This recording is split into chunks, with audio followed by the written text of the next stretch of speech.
ಶ್ರೀ ಗುರುಭ್ಯೋ ನಮಃ ಪರಮಗುರುಭ್ಯೋ ನಮಃ ಶ್ರೀಮದಾನಂದತೀರ್ಥ ಭಗವತ್ಪಾದಾಚಾರ್ಯ ಗುರುಭ್ಯೋ ನಮಃ ಹರಿ ಓಂ ನಾರಾಯಣಾಯ ಪರಿಪೂರ್ಣಗುಣಾರ್ಣವಾಯ ವಿಶ್ವೋದಯಸ್ಥಿತಿಲಯೋನ್ನಿಯತಿಪ್ರದಾಯ ಜ್ಞಾನಪ್ರದಾಯ ವಿಬುಧಾಸುರಸೌಖ್ಯದುಃಖಸತ್ಕಾರಣಾಯ ವಿತತಾಯ ನಮೋ ನಮಸ್ತೆ ಧರ್ಮ ವಿಜ್ಞಾನ ವೈರಾಗ್ಯ ಪರಮೈಶ್ವರ್ಯಶಾಲಿನಃ ಆನಂದತೀರ್ಥ ಭಗವತ್ಪಾದಾನ್ ವಂದೇ ನಿರಂತರಂ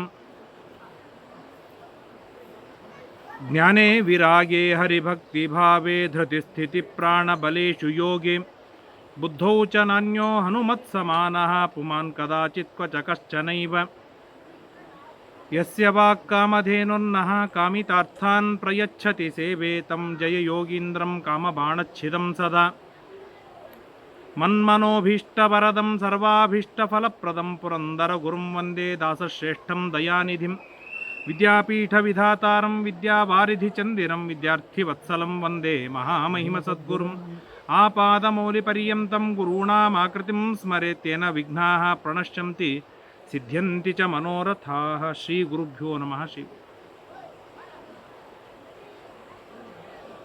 ಶ್ರೀ ಗುರುಭ್ಯೋ ನಮೋ ನಮಃ. ಹರಿ ಓಂ. ಹನುಮಂತ ದೇವರ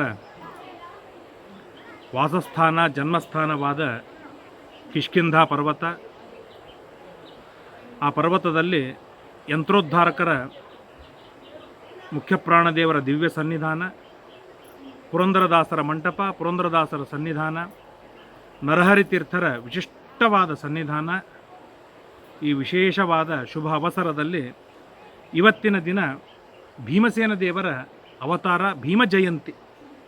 ಹಾಗಾಗಿ ಹನುಮಂತ ದೇವರ ಸನ್ನಿಧಾನದೊಳಗೆ ಭೀಮಸೇನ ದೇವರು ಜಯಂತಿ ನಿಮಿತ್ತಕವಾಗಿ ಒಂದೆರಡು ಮಾತುಗಳನ್ನು ಕೇಳುವುದು ತಿಳಿಯುವುದು ಏನಿದೆ ಬಹಳ ಕ್ಷೇಮ ಮಂಗಳಕರವಾಗಿರುವಂಥದ್ದು. ಹನುಮಂತ ಹುಟ್ಟಿದ ಸ್ಥಳ, ಹನುಮಂತನ ಸ್ಥಾನ, ಭೀಮಸೇನ ದೇವರ ಜಯಂತಿ. ಹಾಗಾಗಿ ಸ್ವಲ್ಪ ಭೀಮಸೇನ ದೇವರ ಅವತಾರದ ಬಗ್ಗೆ ಕೆಲವು ಮಾತುಗಳನ್ನು ತಿಳಿಯುವ ಪುಟ್ಟ ಪ್ರಯತ್ನವನ್ನು ಮಾಡೋಣ. ದೇವರ ಅನುಗ್ರಹ ಹೇಗಿರುತ್ತೆ ಅಂತಂದರೆ, ಪಾಂಡುರಾಜನಿಗೆ ಒಂದು ಶಾಪವಾಗೋದಿತ್ತು. ವಿವಾಹವಾದ ಮೇಲೆ ಶಾಪವಾಯಿತು. ಕಿಂದಮ ಋಷಿಗಳ ಶಾಪ, ನೀನು ನಿನ್ನ ಪತ್ನಿಯ ಜೊತೆಗೆ ಸೇರಿದಿ ಅಂತಾದರೆ ಆ ಕ್ಷಣಕ್ಕೆ ನಿನ್ನ ಮೃತ್ಯು ಬರುತ್ತೆ ಅಂತ ಶಾಪವಾಯಿತು. ಅಂದರೆ ಈ ಶಾಪವಾಗಿದೆ, ಇದರ ಅರ್ಥವೇನು ಅಂತಂದರೆ ಇನ್ನೆಂದಿಗೂ ಪಾಂಡುರಾಜನಿಗೆ ಸಂತಾನವಿಲ್ಲ ಅಂತ ಇದು ನಿಶ್ಚಿತ. ಆದರೆ ವಿಷ್ಣು ಭಕ್ತಿಯನ್ನು ಮಾಡುವ, ಧರ್ಮವನ್ನು ಮಾಡುವ ಮಹೋನ್ನತ ವಿಷ್ಣು ಭಕ್ತರಾದವರಿಗೆ ನಾಡದ್ದು ಬರುವ ಆಪತ್ತುಗಳನ್ನು ಮೊನ್ನೆಯೇ ಪರಿಹಾರ ಮಾಡಿಟ್ಟಿರ್ತಾನೆ ದೇವರು. ಮುಂದೆ ಬರುವ ಆಪತ್ತನ್ನು ಮೊನ್ನೆಯೇ ಪರಿಹಾರ ಮಾಡಿಟ್ಟಿರ್ತಾನೆ. ಹೇಗೆ ಅಂತಂದರೆ ಇದಕ್ಕೆ ಜ್ವಲಂತ ನಿದರ್ಶನ ಪಾಂಡುರಾಜನ ವಿವಾಹವಾದ ಮೇಲೆ ಶಾಪವಿದೆ. ಆ ಶಾಪದ ನಿಮಿತ್ತಕವಾಗಿ ಪಾಂಡುರಾಜನಿಗೆ ಮಕ್ಕಳಾಗಬಾರದು. ಆದರೆ ವಿಷ್ಣು ಭಕ್ತರಾದ ಪಾಂಡುರಾಜನಿಗೆ ಕುಂತಿಗೆ ಎಂದಿಗೂ ಅನ್ಯಾಯವಾಗುವ ಹಾಗಿಲ್ಲ. ಅದಕ್ಕಾಗಿ ಕುಂತಿ ಇರುವಲ್ಲಿಯೇ ದುರ್ವಾಸರು ಬಂದು 13 ವರ್ಷ ಸೇವೆ ಮಾಡಿಸಿಕೊಂಡು ಫಲ ಕೊಡಬೇಕು, ವರ ಕೊಡಬೇಕು. ಏನು ದುರ್ವಾಸರು ರುದ್ರದೇವರ ಅವತಾರ, ಏನು ಬೇಕಾದ ವರವನ್ನು ಕೊಡ್ಬೋದು ಅವರು. ಯಾವ ವರವನ್ನೂ ಕೊಡದೇನೆ ಯಾವ ದೇವತೆಯನ್ನು ಸ್ಮರಣೆ ಮಾಡ್ತೀಯ ಆ ದೇವತೆ ಬಂದು ನಿನಗೆ ಸಂತಾನವಾಗಿ ಬರ್ತಾನೆ ಎಂದೇ ವರ ಕೊಡಬೇಕು ಅಂತಂದರೆ ವಿಷ್ಣು ಭಕ್ತರ ಮೇಲೆ ದೇವರ ಕಾರುಣ್ಯ ಎಷ್ಟಿದೆ ಅನ್ನೋದನ್ನು ಊಹೆ ಮಾಡಲಿಕ್ಕೆ ಸಾಧ್ಯವಿಲ್ಲ. ಪಾಂಡುರಾಜ ಮುಂದೆ ತನ್ನ ಅಜ್ಞಾನದಿಂದ ಮಾಡಿದ ತಪ್ಪು, ಆ ತಪ್ಪಿನಿಂದ ಶಾಪ, ಆ ಶಾಪದಿಂದ ಆಗುವ ಅನರ್ಥ, ಆ ಅನರ್ಥಕ್ಕೆ ಉಪಾಯವನ್ನು ಶಾಪವಾಗುವುದಕ್ಕಿಂತಲೂ ಪೂರ್ವದೊಳಗೇನೆ ಕುಂತಿ ವರ ರೂಪದೊಳಗೆ ಸಿಕ್ಕಿಬಿಟ್ಟಿದೆ. ಇದು ದೇವರ ಕಾರುಣ್ಯ. ಅಂದರೆ ಧರ್ಮ ಮಾಡುವವರಿಗೆ ಕನ್ನಡದಲ್ಲಿ ಹೇಳುವುದಾದರೆ ಮುಂದೆ ಬರುವ ಆಪತ್ತನ್ನು ಮೊನ್ನೆಯೇ ಪರಿಹಾರ ಮಾಡಿಟ್ಟಿರ್ತಾನೆ. ಇದರ ದೇವರ ದಿವ್ಯವಾದ ಅನುಗ್ರಹ.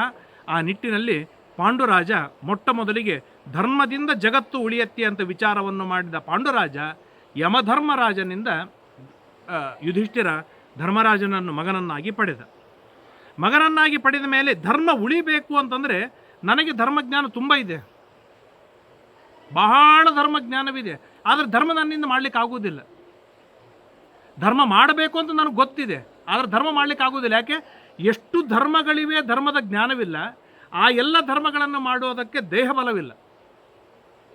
ಹಾಗಾದರೆ ಧರ್ಮ ಉಳಿಬೇಕು ಅಂತಂದರೆ ಒಂದು ಜ್ಞಾನ ಬಲವಿರಬೇಕು, ಇನ್ನೊಂದು ದೇಹ ಬಲವಿರಬೇಕು.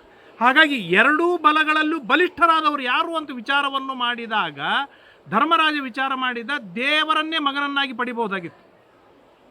ಇಲ್ಲೆಲ್ಲ ಕುಂತಿ ಧರ್ಮರಾಜರ ಸೌಶಲ್ಯತೆ, ಅವರ ತಿಳುವಳಿಕೆ, ಅವರ ಬುದ್ಧಿವಂತಿಕೆ ಅಗಾಧವಾಗಿ ತಿಳಿದು ಬರ್ತದೆ. ಯಾಕೆ ಯಾವ ದೇವತೆಯನ್ನು ಸ್ಮರಣೆ ಮಾಡಿದ್ರೆ ಆ ದೇವತೆ ಬಂದು ಸಂತಾನ ಕೊಟ್ಟು ಹೋಗ್ತಾನೆ. ಈಗ ಜ್ಞಾನಬಲ ಬಾಹುಬಲಗಳಲ್ಲಿ ಬಲಾಢ್ಯನಾದವನು ಯಾರು? ದೇವರೇ. ದೇವರಿಗಿಂತಲೂ ಉತ್ತಮರಾದವರು ಯಾರಿಲ್ಲ. ಆಮೇಲೆ ದೇವರನ್ನೇ ಮಗನನ್ನಾಗಿ ಪಡೆದು ಬಿಟ್ಟಿದ್ರು. ಎಂಥ ದೊಡ್ಡ ಸೌಭಾಗ್ಯ ಧರ್ಮರಾಜಂದು. ಆದರೆ ಆ ಸೌಭಾಗ್ಯವನ್ನು ಧರ್ಮಕ್ಕಾಗಿ ಪಾಂಡುರಾಜ ಪಕ್ಕಕ್ಕೆ ಸರಿಸಿದ. ಏನು ಧರ್ಮ ಅಂದರೆ ಕುಂತಿ ಹೇಳ್ತಾಳೆ, ಕೃಷ್ಣನೇ ನಾರಾಯಣನೇ ವೇದವ್ಯಾಸ. ಆ ವೇದವ್ಯಾಸ ದೇವರು ನಿನ್ನ ತಂದೆಯಾಗಿದ್ದಾರೆ ಪಾಂಡುರಾಜ. ಅಂದಮೇಲೆ ಆ ವೇದವ್ಯಾಸ ದೇವರು ನನಗೇನಾದರೂ ಮಾವನಾದ. ಅಂದಮೇಲೆ ಮಾವನಾದ ವೇದವ್ಯಾಸ ದೇವರು, ಆ ವೇದವ್ಯಾಸ ದೇವರಿಂದ ಅಭಿನ್ನನಾದ ನಾರಾಯಣ, ಆ ನಾರಾಯಣನಿಂದ ನಾನು ಸಂತಾನವನ್ನು ಪಡೆಯೋದೇನಿದೆ ಇದು ಧರ್ಮವಾಗುವುದಿಲ್ಲ. ಆದ್ದರಿಂದಾಗಿ ನಾನು ದೇವರನ್ನು ಮಗನನ್ನಾಗಿ ಪಡೆಯೋದಿಲ್ಲ. ಅಂದರೆ ದೇವರನ್ನೇ ಮಗನನ್ನಾಗಿ ಪಡೆಯುವ ದೊಡ್ಡ ಸೌಭಾಗ್ಯ ಒದಗಿ ಬಂದಾಗಲೂ ಇದು ಧರ್ಮಕ್ಕೆ ವಿರುದ್ಧವಾದದ್ದು, ಧಾರ್ಮಿಕವಾದದ್ದಲ್ಲ ಅಂತೇಳಿ ಅದನ್ನು ಪಕ್ಕಕ್ಕೆ ಸರಿಸ್ತಾರೆ. ಇದು ಅವರ ಸೂಕ್ಷ್ಮತೆ. ಹಾಗಾದರೆ ದೇವರ ತರುವಾಯ ಇನ್ಯಾರು ಬಲಾಢ್ಯರು ಅಂತ ವಿಚಾರವನ್ನು ಮಾಡಿದಾಗ ವಾಯುದೇವರಲ್ಲಿ ಅಪಾರವಾದ ಜ್ಞಾನವೂ ಇದೆ, ಅಗಾಧವಾದ ದೇಹ ಬಲವೂ ಇದೆ. ಈ ಎರಡು ಬಲದಿಂದ ಧರ್ಮ ಗಟ್ಟಿಯಾಗಿ ಉಳಿಯಲಿಕ್ಕೆ ಸಾಧ್ಯವಿದೆ ಎನ್ನುವ ಕಾರಣಕ್ಕಾಗಿ ವಾಯುದೇವರನ್ನು ಸ್ಮರಣೆ ಮಾಡಿದಾಗ ಆ ವಾಯುದೇವರು ಬರ್ತಾರೆ. ಉತ್ತಮವಾದ ಸಂತಾನವನ್ನು ಕೊಡ್ತಾರೆ. ಭೃತಾಹ ಮಾ ಅಂದರೆ ಜ್ಞಾನ, ಎಲ್ಲ ಜ್ಞಾನವನ್ನು ಭೃತ ಧಾರಣವನ್ನು ಮಾಡಿದ್ದಾನೆ, ಪೂರ್ಣ ಪ್ರಜ್ಞನಾಗಿದ್ದಾನೆ. ಆದ್ದರಿಂದಾಗಿ ಭೀಮ. ಇನ ಅಂದರೆ ಸ್ವಾಮಿ. ಭೀಮಸೇನ ದೇವರ ಸ್ವಾಮಿ ಯಾರು? ನಾರಾಯಣ. ಆ ಇನನಿಂದ ಸಹಿತನಾಗಿರ್ತಾನೆ, ನಾರಾಯಣನಿಂದ ಯಾವಾಗಲೂ ಸಹಿತನಾಗಿರ್ತಾನೆ. ಆದ್ದರಿಂದಾಗಿ ಸೇನ ಅಂದರೆ ಪೂರ್ಣ ಜ್ಞಾನ ಸ್ವರೂಪಿಯಾದ ಭೀಮದೇವರು ಈ ಸೇನ ನಾರಾಯಣನಿಂದ ಸಹಿತರಾಗಿರ್ತಾರೆ. ಆದ್ದರಿಂದಾಗಿ ಅವರ ಒಟ್ಟಾರೆ ಹೆಸರು ಭೀಮಸೇನ. ಇಲ್ಲಿ ಒಂದು ಕಾಂಟ್ರವರ್ಸರಿ, ಭೀಮಸೇನ ದೇವರು ಹೇಗೆ ಹುಟ್ಟಿದರು? ಈಗಿನ ಅನೇಕ ಏನಂತಾರೆ ಸಾಹಿತಿಗಳು, ಭೈರಪ್ಪ ಮೊದಲಾದ ಅನೇಕ ಸಾಹಿತಿಗಳು ಅವರೆಲ್ಲ ಹೇಳೋದು ಏನು ಅಂತಂದರೆ, ವಾಯು ಬಂದ, ಕುಂತಿಯ ಜೊತೆಗಿದ್ದ, ತುಂಬ ದಿನಗಳವರೆಗೆ ಸಹವಾಸವನ್ನು ಮಾಡಿದರು. ಅದಾದ ಮೇಲೆ ಭೀಮ ಗರ್ಭ ಧಾರಣ ಮಾಡಿದ್ದಾನೆ ಅಂತ ಗೊತ್ತಾಯಿತು. ಅದಾದ ಮೇಲೆ ವಾಯು ಹೊರಟೋದ. ಆಮೇಲೆ ಭೀಮಸೇನ ದೇವರು ಹುಟ್ಟಿದರು. ಯಾಕೆ? ಮನುಷ್ಯ ದೃಷ್ಟಿಯೊಳಗೆ ಇದೇ ಥರದ ವ್ಯಾಪಾರವೇ ಆಗೋದು, ಅದನ್ನು ಮೀರಿದ ವ್ಯಾಪಾರ ಆಗುವುದಿಲ್ಲ. ಆದರೆ ನಮ್ಮ ಶ್ರೀಮದಾಚಾರ್ಯರು ಮಹಾಭಾರತ ಹಾಗೂ ತಾತ್ಪರ್ಯ ನಿರ್ಣಯದಲ್ಲಿ ಸ್ಪಷ್ಟವಾಗಿ ತಿಳಿಸಿಕೊಡ್ತಾರೆ. ಸ್ಪೃಷ್ಟ್ವೈವಯಂ ಪ್ರೀತಿ ಮತಾನಿಲೇನ. ವಾಯುದೇವರು ಬಂದು ಕುಂತಿಯ ಭುಜವನ್ನು ಮುಟ್ಟಿದ್ದಾರೆ, ಕೂಸು ಹುಟ್ಟಿ ಬಂದ. ಎಷ್ಟು ಅದ್ಭುತವಾಗಿರ್ತಕ್ಕಂಥದ್ದು ಊಹೆ ಮಾಡಲಿಕ್ಕೆ ಸಾಧ್ಯವಿಲ್ಲ. 9 ತಿಂಗಳ ಗರ್ಭವಾಸ ಇಲ್ಲ ಅಂತಿಲ್ಲ, 9 ತಿಂಗಳ ಗರ್ಭವಾಸ ಇಲ್ಲ, ಒಂದೇ ಕ್ಷಣ ವಾಯುದೇವರು ಹೀಗೆ ಮುಟ್ಟಿದ್ದಾರೆ. ಸ್ಪೃಷ್ಟ್ವೈವಯಂ, ಮುಟ್ಟಿದ ಕ್ಷಣದೊಳಗೇನೆ ಪ್ರೀತಿ ತುಂಬಿದ ವಾಯುದೇವರು ಕುಂತಿಯನ್ನು ಮುಟ್ಟಿದ ಕ್ಷಣದೊಳಗೇನೆ ಭೀಮಸೇನ ದೇವರು ಹುಟ್ಟಿ ಬಂದಿದ್ದಾರೆ. ಇದೊಂದು ಅಗಾಧವಾಗಿರ್ತಕ್ಕಂಥ ಸೃಷ್ಟಿ.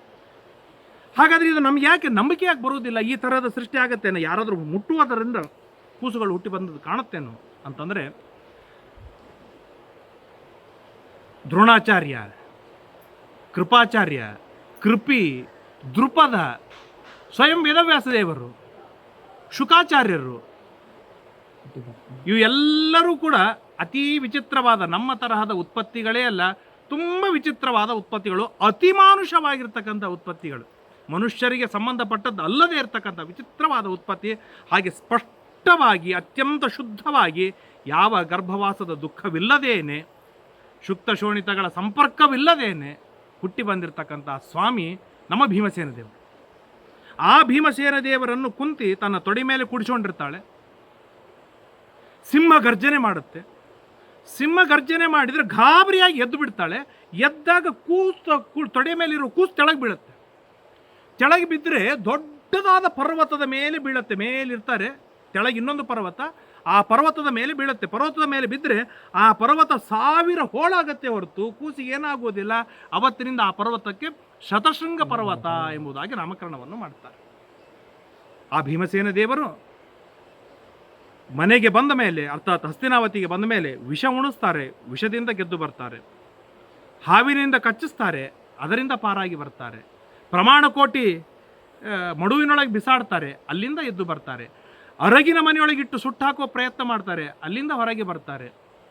ಜೂಜಾಟಿ ಭೀಮನಿಗೆ ಅವಮಾನವನ್ನು ಮಾಡಬೇಕಂತ ಹೊರಟ್ರೆ ಆ ಜೂಜಾಟದಿಂದ ಗೆದ್ದು ಬರ್ತಾರೆ. ವನವಾಸಕ್ಕೆ ಕಳಿಸಿ ಅಲ್ಲಿ ಹಾಳಾಗಬೇಕು ಅಂದ್ರೆ ಇನ್ನೊಮ್ಮೆಂದೂ ಅವರು ನಾಡಿಗೆ ಬರಬಾರ್ದಂತ ವನಕ್ಕೆ ಕಳಿಸಿದರೆ ಅತಿಮಾನುಷ ಕೃತ್ಯವನ್ನು ಮಾಡಿ 2 ವರ್ಷ ಮಾತ್ರ ವನದೊಳಗಿದ್ದಾರೆ. ಪಾಂಡವರು ಭಾರಿ ವಿಚಿತ್ರ. 2.5 ವರ್ಷ ವನದಲ್ಲಿದ್ದಾರೆ, ಇನ್ನು 9 ವರ್ಷ ಕುಬೇರನ ಪಟ್ಟಣದೊಳಗಿದ್ದಾರೆ.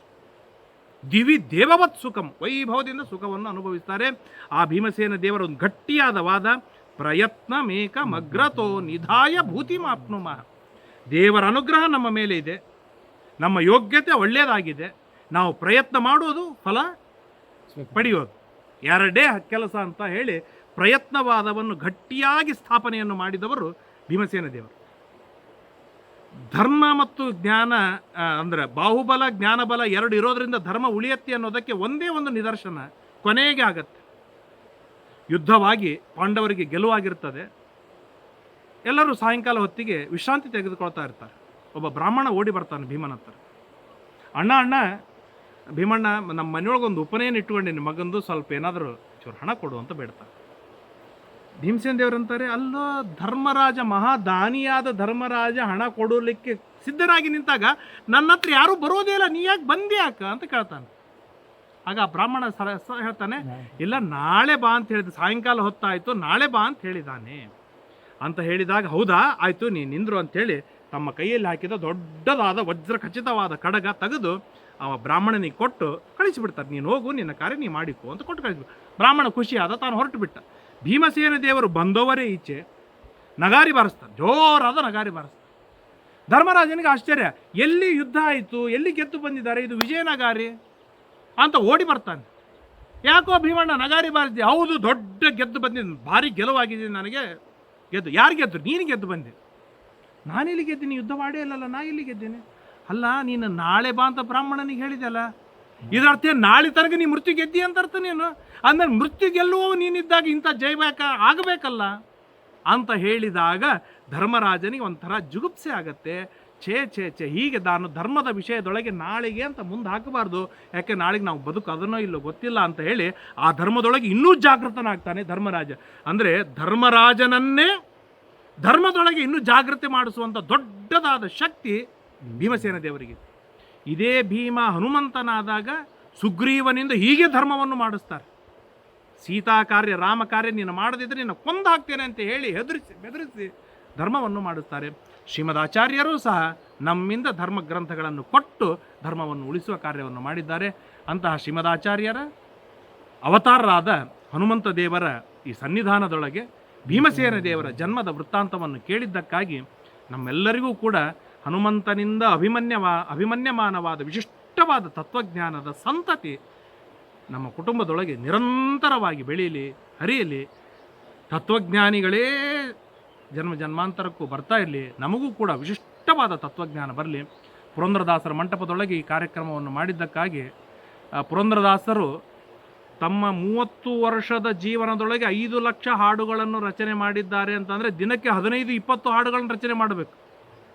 ಅಂದರೆ ಅವರ ನಾಲಿಗೆ ಅಖಂಡವಾಗಿ ದೇವರ ನಾಮದೊಳಗೇನೆ ತಲ್ಲೀನವಾಗಿತ್ತು.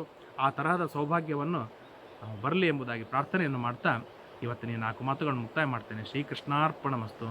ಹರಯೇ ನಮಃ. ಯಸ್ಸರ್ವಗುಣ ಸಂಪೂರ್ಣ ಸರ್ವದೋಷ ವಿವರ್ಜಿತ ಪ್ರಿಯತಾಂ ಪ್ರೀತಯೇ ಬಾಲಂ ವಿಷ್ಣುರ್ಮೇ ಪರಮಸ್ಸರತ್.